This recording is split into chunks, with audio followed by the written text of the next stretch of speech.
राज्यसभा के उपसभापति की कहानी, पत्रकारिता से राज्यसभा की कुर्सी तक पहुंचने की यात्रा।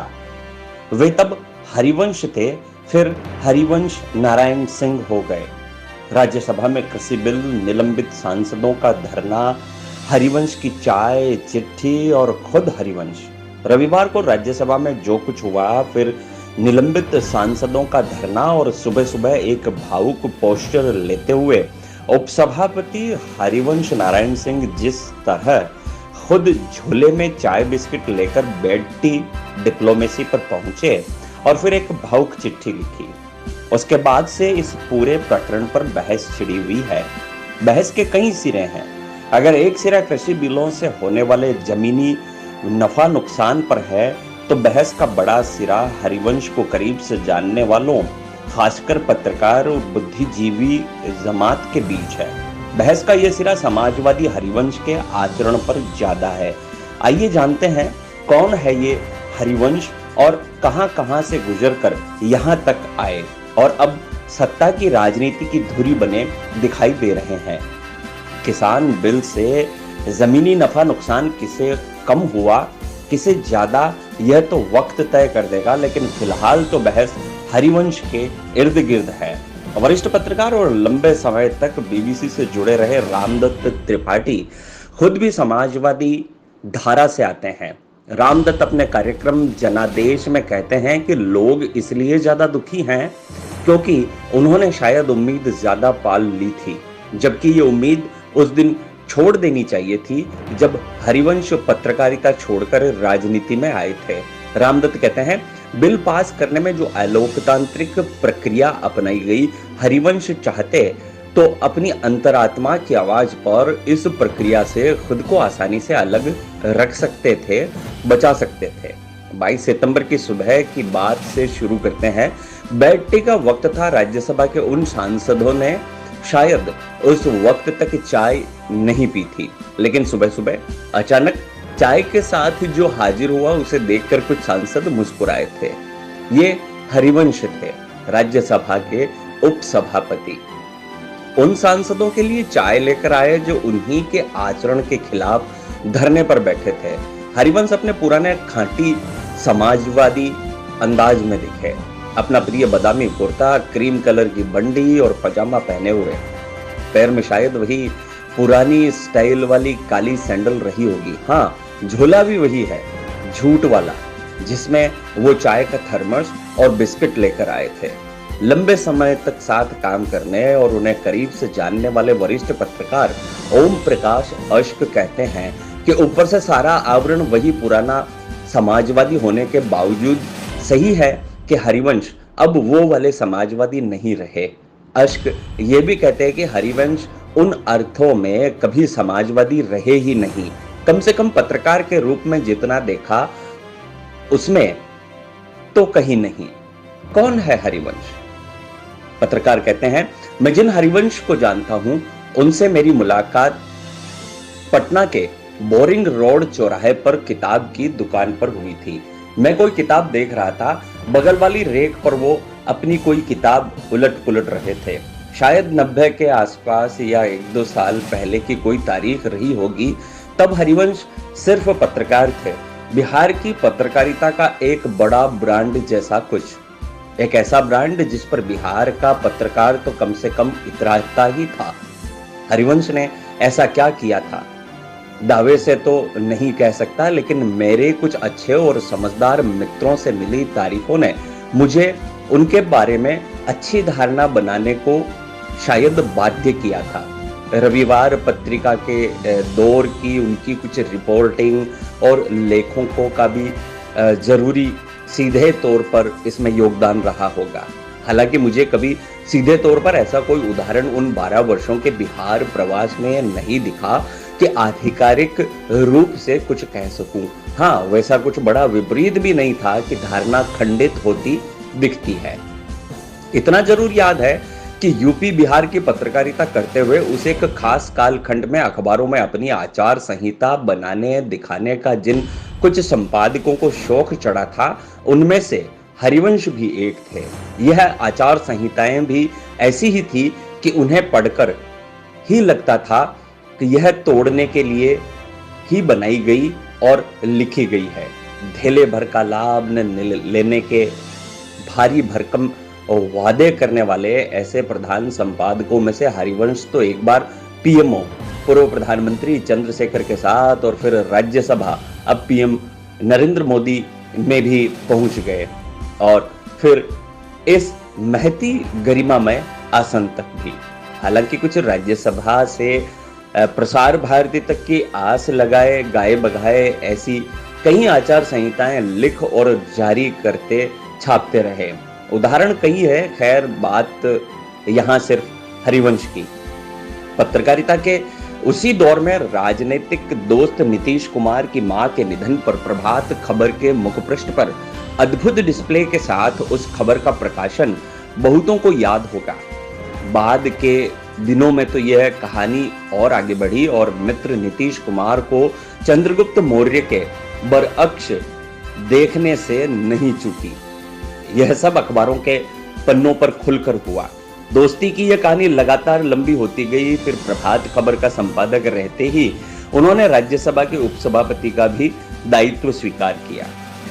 इससे पूर्व प्रधानमंत्री चंद्रशेखर के साथ वे उनके अतिरिक्त सूचना सलाहकार भी रह चुके थे।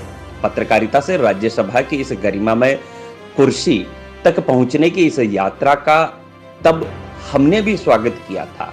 यह अलग बात है कि यह सब अखबार की उन सीढ़ियों के कारण ही संभव हुआ जिनकी हर सीढ़ी हर दिन सत्ता के उसी गलियारे की ओर बढ़ती गई थी।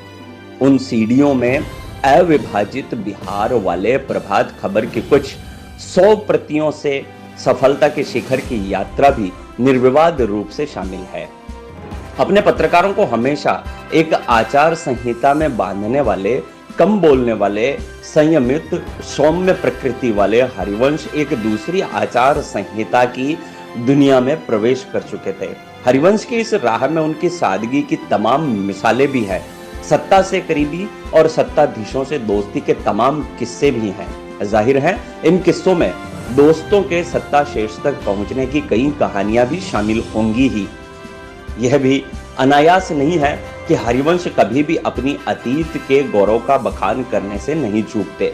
अगस्त 2018 में दोबारा उपसभापति चुने जाने के बाद उन्होंने जब कहा, मैं आपका आभारी हूं कि आपने एक ऐसे व्यक्ति को इस महत्वपूर्ण जिम्मेदारी के लिए उपयुक्त समझा जो गांव में रहने वाले एक बहुत सामान्य परिवार से आता है और जो कभी अंग्रेजी माध्यम के स्कूल में नहीं गया।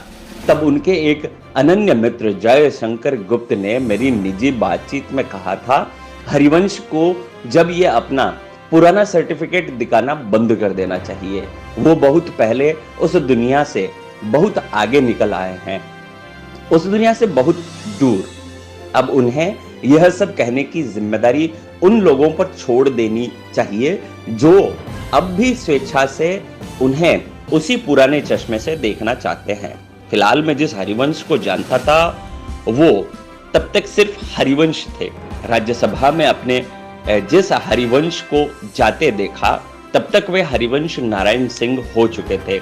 समाजवादी मित्र और वरिष्ठ पत्रकार अमरीश कुमार कहते हैं, हरिवंश निजी जीवन की तरह सदन में भी अपने आचरण से लगातार प्रभावित करते रहे हैं या करते थे।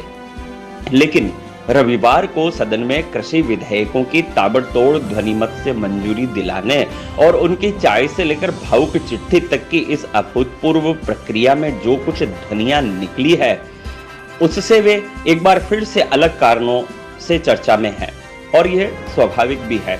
अमरीश कहते हैं कि शायद इसके पीछे भी भविष्य की किसी बड़ी मंजिल की उम्मीद छिपी हो। हालांकि मंगलवार को सुबह धरने पर बैठे सांसदों की दरी पर बैठकर उन्हें चाय पिलाने, उनके साथ चाय पीते हुए उनके तंजिया बयानों ने उन्हें जितना विचलित किया होगा, प्रधानमंत्री नरेंद्र मोदी ने उनकी प्रशंसा वाले ट्वीट उन्हें कितना संतुष्ट कर पाएंगे, फिलहाल इसे लेकर किसी निष्कर्ष या निकष पर पहुंचना मुश्किल है।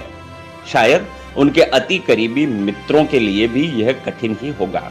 अवसरवादी और समझौतावादी हरिवंश, उनकी नैतिकता खरी न उतरने के कई उदाहरण हैं।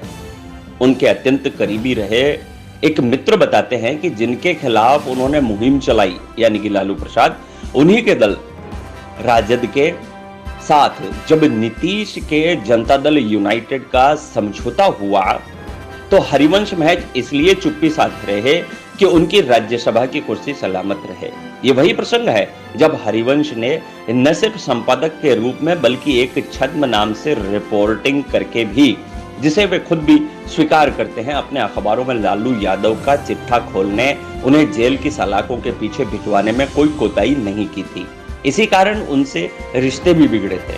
हालांकि बाद के घटनाक्रमों से यह भी पुष्ट हुआ कि पूरे खुलासा प्रकरण में सच चाहे जितना रहा हो, उनकी पत्रकारी मंशा संदेह के घेरे में ही रही, वरना कोई कारण नहीं था कि 2015 में जब नीतीश कुमार का जनता दल यू और लालू प्रसाद का राजद हाथ मिला रहे थे, वह पत्रकारीय नैतिकता दिखाते तो इस्तीफा देकर अलग हो जाते।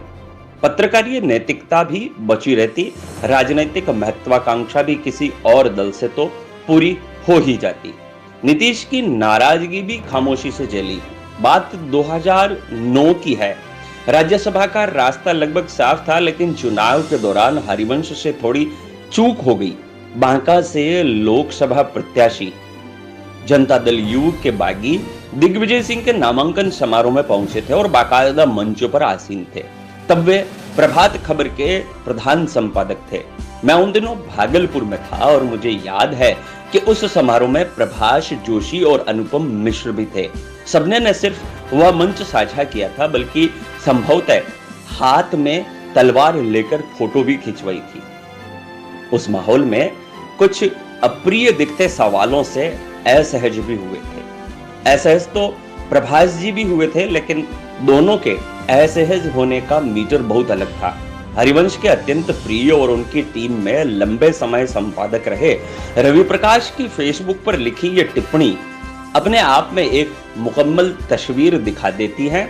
रवि लिखते हैं, आप पत्रकारिता में हमारे हीरो थे, लोकतांत्रिक अधिकारों के लिए लड़ते थे, ईमानदार थे, शानदार पत्रकारिता करते थे। जनता और सरकार में आप हमेशा जनता के पक्ष में खड़े हुए। आपको इतना मजबूर पहले कभी नहीं देखा। अब आप अच्छे मौसम वैज्ञानिक हैं। आपको दीर्घ जीवन और सुंदर स्वास्थ्य की शुभकामनाएं सर।